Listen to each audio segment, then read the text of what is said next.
Hello students, welcome back to chemistry classes. Class 12th chemistry plus NEET plus JEE के segment में मैं श्रवण कुमार एक बार फिर से सभी स्टूडेंट्स का वेलकम करता हूं।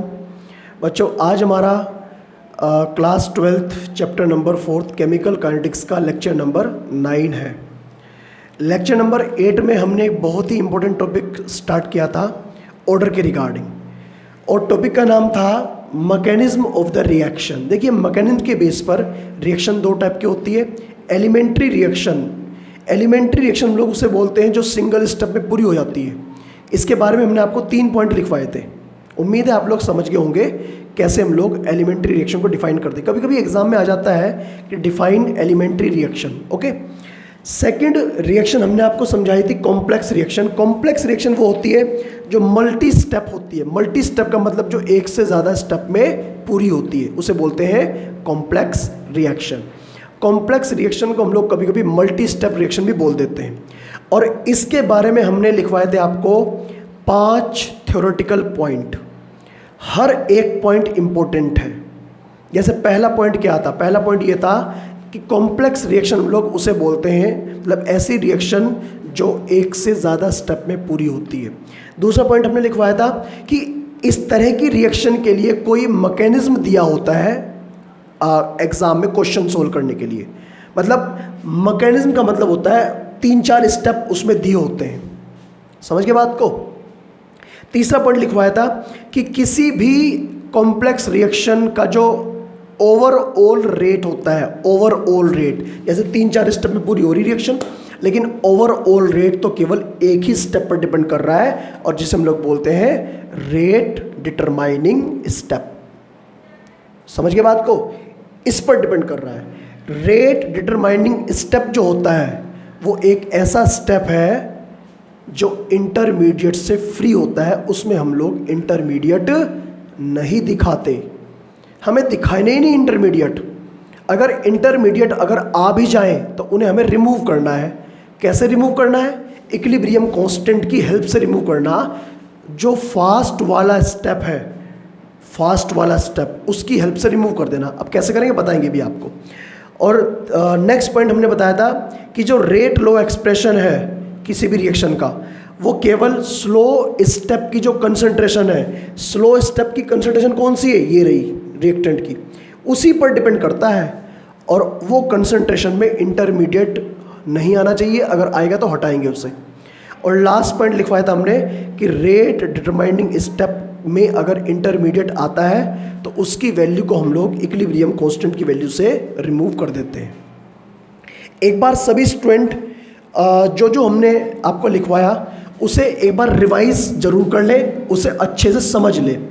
और उसके बाद में मैं आपके सामने आज के इस लेक्चर में जो शुरुआत कर रहा हूँ, एक एग्जाम्पल से कर रहा हूँ। बस कि एक क्या, 2 एग्जाम्पल ले रहा हूँ।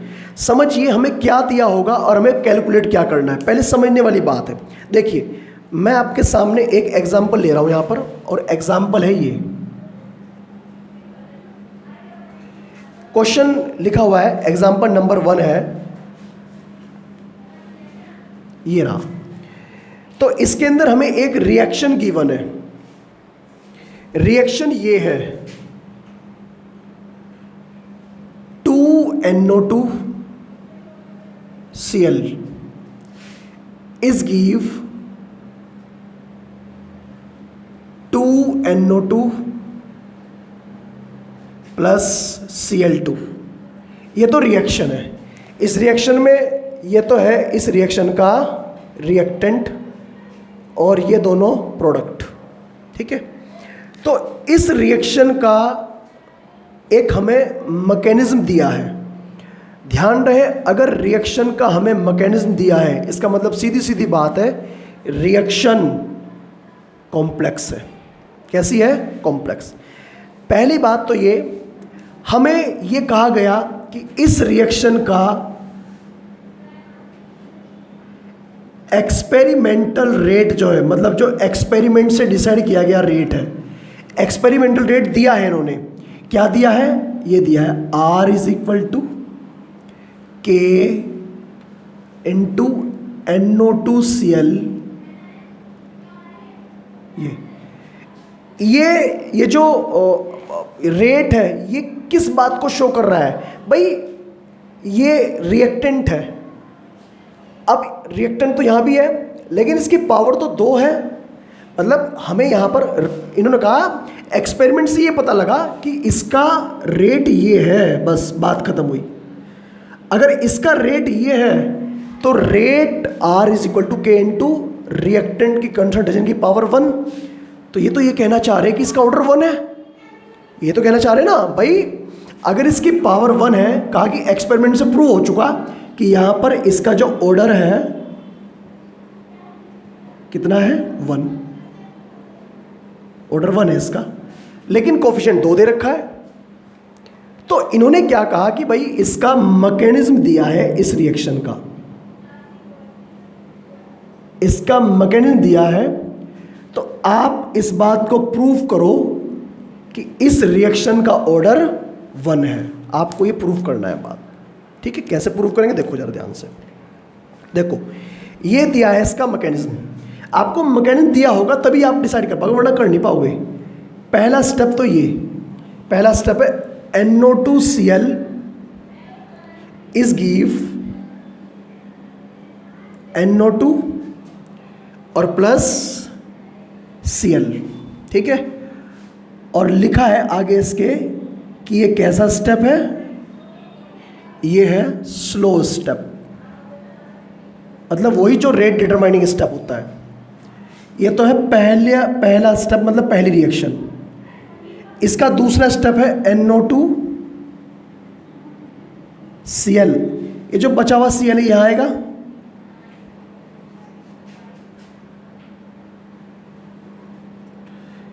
NO2 अलग हो जाएगा और यहाँ से Cl2 अलग हो जाएगा। मतलब देखो इसमें क्या कहा, और ये स्टेप कैसा है? फास्ट।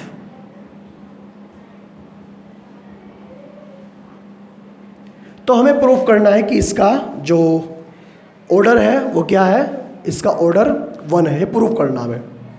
देखो मेरी बात सुनो, ये इसकी नेट इक्वेशन है। अगर मैं इन दोनों इक्वेशन को ऐड कर दूं, रिएक्टेंट को रिएक्टेंट में, प्रोडक्ट को प्रोडक्ट में ऐड कर दूं, तो आपको यही इक्वेशन मिल जाएगी। समझ गए बात को? तो हमें ये बात प्रूव करनी है, हमें इस बात का सपोर्ट करना है कि जो एक्सपेरिमेंटल रेट है उसके अकॉर्डिंग ऑर्डर कितना है? 1। ये प्रूव करना। जो हमने आपको पॉइंट लिखवाए उसमें क्या बताया हमने कि अगर हमें रिएक्शन का मैकेनिज्म दिया है तो उस रिएक्शन के मैकेनिज्म में सबसे पहले में क्या पहचानना है? स्लो स्टेप कौन सा। तो इस मैकेनिज्म में स्लो स्टेप ये रहा। मतलब पहले हम लोग स्लो स्टेप के अकॉर्डिंग क्या लिखते? रेट लिखते। तो ये है rate according to slowest step. देखो अब मैं आपको ये बता रहा हूं करना क्या है आपको एक्सपेरिमेंट में। तो according to slow step rate कितना है? R इज इक्वल टू के इंटू कंसंट्रेशन ऑफ NO2Cl, क्योंकि रेट कंसंट्रेशन ऑफ रिएक्टेंट पे डिपेंड करता है। तो इसका मतलब इस स्लो स्टेप में मुझे बताओ इस स्लो स्टेप का कोफिशिएंट कितना है? 1 ही तो है, ये रहा 1 कोफिशिएंट। तो इसके अकॉर्डिंग ऑर्डर कितना आ रहा है? 1 आ रहा है ना, ठीक। अब मैंने आपको ये भी लिखवाया था अपनी थ्योरेटिकल पॉइंट में कि जो आप स्लो स्टेप्स रेट लिखते हो उस रेट के अंदर इंटरमीडिएट नहीं आने चाहिए। तो क्या इसमें इंटरमीडिएट आ रहे? अच्छा कैसे पता लगेगा इंटरमीडिएट आ रहे या नहीं आ रहे? मैं कहा जो उसकी ओरिजिनल इक्वेशन है, ओरिजिनल जो रेट की इक्वेशन है उससे देख लो। तो क्या इसमें कौन सा मॉलिक्यूल है? इसमें केवल NO2Cl है, इसके अलावा कोई नहीं है ना। तो स्लो वाले स्टेप के अंदर भी NO2Cl ही होना चाहिए। देख लो है क्या? बिल्कुल वही है। क्या इसके अलावा कोई और इसके अंदर प्रेजेंट है? नहीं है ना। इसका मतलब इसके अंदर इंटरमीडिएट नहीं है, मतलब हमें इंटरमीडिएट रिमूव करने की नीड नहीं है। अगर इंटरमीडिएट होगा तो हमें नीड होगी रिमूव करने की। अब वो कैसे रिमूव करेंगे वो तो तभी पता लग पाएगा जब ऐसा क्वेश्चन आएगा हमारे सामने। ठीक है, मैं कह रहा हूं कि ये बात प्रूफ हो चुकी है कि जो एक्सपेरिमेंटल रेट है वही थ्योरेटिकल रेट है, और जो एक्सपेरिमेंटल ऑर्डर है वही क्या है, थ्योरेटिकल ऑर्डर। समझ गए बात को? तो ये बात प्रूफ हो चुकी है कि इस रिएक्शन का ऑर्डर 2 नहीं है, कितना है, 1।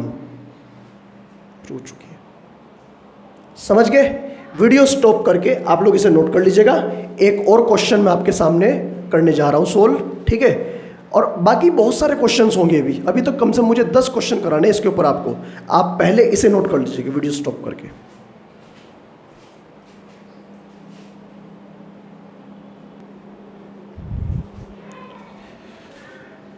ओके, तो आप लोगों ने ये नोट कर लिया होगा। अब मैं मूव करता हूं एग्जाम्पल नंबर 2 पर। एग्जाम्पल नंबर 2 को आप लोग थोड़ा ध्यान से देखें, क्योंकि ये थोड़ा सा इससे अच्छा क्वेश्चन है और थोड़ा लेंदी है इससे। तो बिल्कुल एग्जाम्पल नंबर 1 की तरह एग्जाम्पल नंबर 2 में भी हमें एक एक्सपेरिमेंट रेट गिवन है, मतलब एक मैकेनिज्म गिवन है। तो हमारा एग्जाम्पल नंबर 2, पहले तो एक इक्वेशन गिवन है, ये NO plus 2H2 is give N2 plus 2H2O। इस रिएक्शन में ये रिएक्टेंट और ये दोनों प्रोडक्ट। ओके, तो इन्होंने ये कहा कि इस रिएक्शन का जो एक्सपेरिमेंटल रेट है, हमेशा आपको जनरली एक्सपेरिमेंटल रेट गिवन होगा, और ना गिवन हो तब भी कोई दिक्कत है, तब भी हम लोग कैलकुलेट कर ही सकते हैं। ऐसा कुछ नहीं है कि अगर ये गिवन होगा तो ही हम लोग कैलकुलेट कर सकते हैं, लेकिन अभी गिवन है तो लिख लेते हैं। एक्सपेरिमेंटल रेट है इस रिएक्शन का R is equal to, given है R is equal to K into NO की पावर NO की पावर 2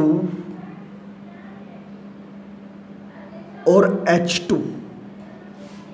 ओके, ये इसका एक्सपेरिमेंटल रेट है। एक्सपेरिमेंटल रेट हमें ये इंफॉर्मेशन दे रहा है, अगर मेरी बात आप समझना चाहते हैं तो। अभी कुछ देर पहले बताया था हमने, एक्सपेरिमेंटल रेट हमें इंफॉर्मेशन क्या दे रहा है, ये दे रहा है कि इस रिएक्शन का जो ऑर्डर है, ओवरऑल ऑर्डर, वो कितना है, 2 प्लस 1 मतलब 3। और वैसे देखने पर कितना लग रहा है, 2 और 2 4, वैसे 4 लग रहा है, लेकिन इन्होंने कहा 3 है। मतलब एक्सपेरिमेंटल रेट ही में इस बात की जानकारी देता है कि इस रिएक्शन का जो रियल ऑर्डर है, एक्चुअल ऑर्डर, प्रैक्टिकल वैल्यू जो है वो कितनी है, 3 है, ये कह रहा है। अब इन्होंने दिया है इसका मैकेनिज्म, ये तो यहाँ तक हुई बात। मैकेनिज्म आपके सामने ये रहा। इन्होंने मैकेनिज्म में 3 स्टेप दिए। जैसे स्टेप नंबर 1, स्टेप नंबर 1 में कहा कि 2NO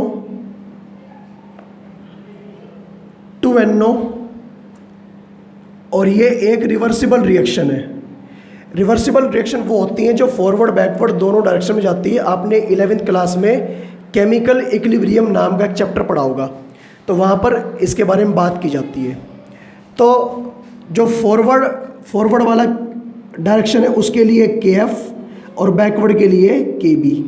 KF और KB ये फॉरवर्ड का रेट कांस्टेंट, बैकवर्ड का रेट कांस्टेंट, और इन दोनों से मिलकर क्या बनता है, इक्विलिब्रियम कांस्टेंट, जो हमने अभी बताया था कुछ देर पहले आपको। तो पहले वाली जो रिएक्शन है वो रिवर्सिबल है, और ये दोनों मिलकर क्या बना रहे हैं, N2O2 बना रहे। कहा कि ये जो स्टेप है, इसके आगे लिखा हुआ है, ये स्टेप कैसा है, ये फास्ट स्टेप है। कैसा step, fast. Step number 2, step number 2 में कहा कि जो N2O2 है, N2O2 वो N2O2 plus H2, N2O2 plus H2, ये बना रहा है मिलकर N2O और प्लस H2O, ये बना रहा है। और कहा कि जो दूसरा स्टेप है, कैसा स्टेप है? जो स्लो स्टेप है, स्लो स्टेप। और तीसरे स्टेप जो दिया है, थर्ड स्टेप इस रिएक्शन का, मैकेनिज्म का, वो दिया है N2O plus H2 is give N2 plus H2O। और ये तीसरा स्टेप भी क्या है बच्चों? फास्ट।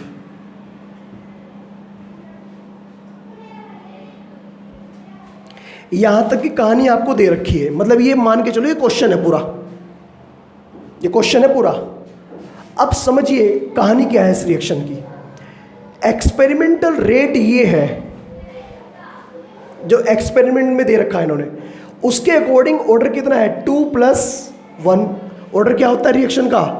ऑर्डर होता है जो कंसंट्रेशन की पावर होती है, उनमें जो कोफिशिएंट यूज हो रहे हैं उनका सम। ऑर्डर में ये लिखवाया था हमने, सम ऑफ पावर, पावर का सम कर दिया, ऑर्डर निकल गया। और वैसे देखने पर लग रहा है 2 और 2 4, लेकिन है कितना? 3। अब ये बात प्रूफ करनी है हमें, 3 है इसका ऑर्डर।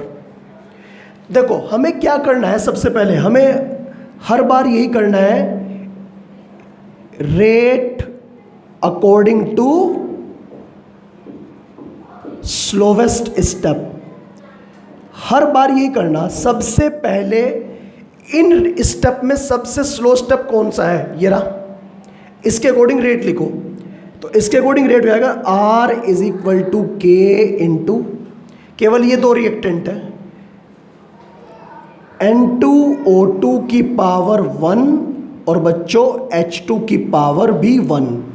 इसे मान लो इक्वेशन नंबर 1, मान के छोड़ दो। अब जो हमने थ्योरी के 5 पॉइंट लिखवा रखे, उनमें ये लिखवा रखा कि पहले तो स्लो स्टेप वाला रेट लिखो, ये लिख लिया हमने।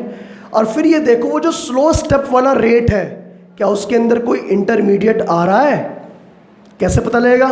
देखो इसकी ओरिजिनल रिएक्शन, या यहाँ देख लो, मतलब जो चीज़ इसके अंदर आ रही है एक्स्ट्रा, वो यहाँ होनी चाहिए। मतलब इस रेट के फॉर्मूले में केवल यही दो चीज़ें होनी चाहिए, एक NO और एक H2, लेकिन यहाँ तो एक्स्ट्रा आ रहा N2O2, उसे तो हटाना पड़ेगा। अब देखो इसे कैसे हटाता हूँ मैं, इसे सीखो, ये काम की चीज़ है बहुत ज़्यादा। तो यहाँ चाहे मैं लिख भी दूँ, यहाँ लिख भी दूँ, चाहे क्या लिख दूँ? Because N2O2 is intermediate. ये इंटरमीडिएट है, मतलब आपने बता भी दिया इंटरमीडिएट है। और अब यहां लिखो रिमूवल ऑफ इंटरमीडिएट। देखो इंटरमीडिएट को हम लोग कैसे रिमूव करते हैं, ये देखो ये इंटरमीडिएट कौन से स्टेप में आ रहा है? ये आ रहा है सेकंड स्टेप में, ठीक है। और कहां पर आ रहा है ये इंटरमीडिएट? ये इसमें भी आ रहा है। चलो इसमें तो ये तो इससे तो लिख लिया, ये इसमें आ रहा है, ठीक है। इसमें ये जो इक्वेशन, ये रिवर्सिबल इक्वेशन है। और रिवर्सिबल इक्वेशन का इक्विलिब्रियम कांस्टेंट कैसे लिखते थे आप लोग 11वीं क्लास में? ऐसे लिखते थे, equilibrium constant K equilibrium is equal to, कैसे लिखते थे? Concentration of product upon concentration of reactant raise to the power coefficient, ठीक है। मतलब प्रोडक्ट में ये रहा N2O2 और इसकी पावर 1 है, अपॉन में क्या है? NO और इसकी पावर 2 है, इक्वेशन नंबर 2 मान लो। भाई ये 1 है, उसे 2 मान लिया हमने। अब क्योंकि मुझे इस N2O2 को यहाँ से रिमूव करना, ठीक है, तो N2O2 की वैल्यू यहाँ से निकालो कितनी है। तो N2O2 की वैल्यू यहाँ से कितनी आई? N2O2 इज इक्वल टू, इसकी इधर मल्टीप्लाई कर दी, ये आ जाएगा K टाइम्स NO और NO की पावर 2, ठीक है। और यहां मैंने लिख दिया पुट इन इक्वेशन 1। N2O2 की वैल्यू उठा के मैंने यहां पुट कर दी, करो पुट। तो रेट बन गया, rate is equal to K, तो इसमें पहले से ही है। और जब ये वैल्यू पुट करोगे तो क्या आएगा? Into K equilibrium into NO की पावर 2 और इंटू H2 की पावर 1। ओके, मैंने कुछ नहीं किया, मैंने बस यहाँ पर N2O2 की वैल्यू को उठाया, इसमें पुट कर दिया। अच्छा, जब किसी कांस्टेंट को कांस्टेंट में मल्टीप्लाई करते हैं तो एक नया कांस्टेंट बनता है, K डैश मान लो। क्या बचा? ये नया कांस्टेंट है, इसे मल्टीप्लाई करके क्या बचा? ये इंटू NO और NO की पावर 2 और इंटू H2 की पावर 1। ये प्रूव हो चुका है, ये प्रूव हो चुका है। हमने क्या कर दिया? इंटरमीडिएट को हमने क्या कर दिया? रिमूव कर दिया। ऐसे करना है इंटरमीडिएट रिमूव।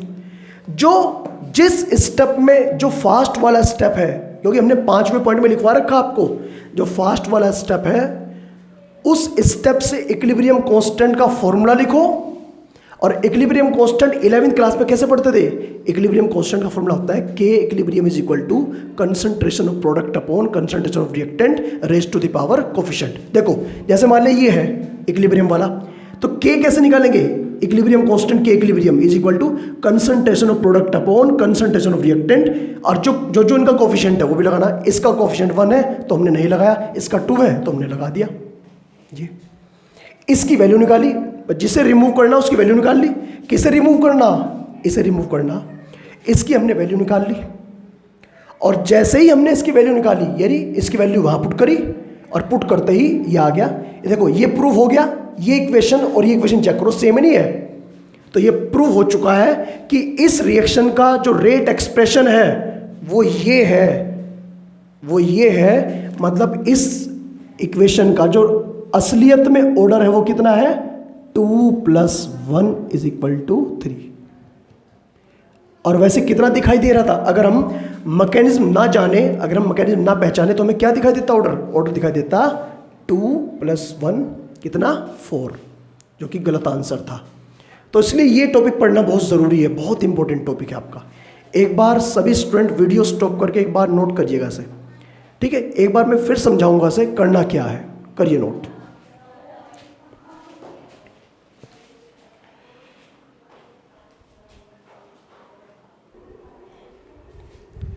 ओके, तो एक बार मैं इस क्वेश्चन को दोबारा इसलिए समझा रहा हूँ क्योंकि ये थोड़ा सा डिफ़िकल्ट पार्ट है और समझना बहुत ज़रूरी है। ये देखिए कैसे करते हैं इस चीज़ को हम लोग सोल्व।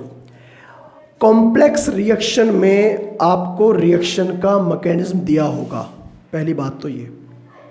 दूसरी बात, किसी भी कॉम्प्लेक्स रिएक्शन में अगर आपको मैकेनिज्म दिया हो, एग्ज़ाम में क्वेश्चन दिया हो, और इम्पोर्टेंट है ये, नीट का पेपर देख लेना उठा के आप लोग 2015 से लेके 20 तक का, कहीं ना कहीं आपको इस तरह क्वेश्चन मिलेगा कि बताइए एक इसका मैकेनिज्म दिया है, इसका ओवरऑल ऑर्डर कितना है। क्योंकि जो दिखता है कभी कभी वो होता नहीं, अच्छा कभी कभी हो भी जाता है, कभी कभी नहीं होता, क्योंकि डिपेंड करता है किस पर? मैकेनिज्म पर डिपेंड करता है। अब इसका तरीका है, इसका पूरा कॉन्सेप्ट, स्टेप लिखवा रखे 5 आपको, उन 5 स्टेप को फॉलो करना जो 5 पॉइंट थ्योरी के लिखवा रखे, और इजीली क्वेश्चन सोल्व होगा आपका। पहली बात तो आपको एक ओवरऑल रिएक्शन गिवन होगी, उसका एक्सपेरिमेंटल रेट गिवन होगा। अच्छा, अगर ना भी गिवन हो कोई दिक्कत नहीं, क्योंकि हमें तो स्टेप फॉलो करने, हमारा तो काम हो ही जाएगा उससे। तो अगर गिवन हो तो बढ़िया है, नहीं गिवन हो तो ना गिवन हो कोई दिक्कत नहीं। जो गिवन है उसके अकॉर्डिंग हमें ये पता लगा कि इसका जो रेट है वो क्या है? R = K × NO की पावर 2 और H2 की पावर 1। और अगर ये ना गिवन होता तो हम लोग क्या मानते? हम लोग ये मानते R = NO की पावर भी 2 और H2 की पावर भी 2। मतलब ऑर्डर कितना होता? 3 के बदले ऑर्डर होता 4, लेकिन रियल में कितना है? रियल में 3 है, वो 2 + 1 3।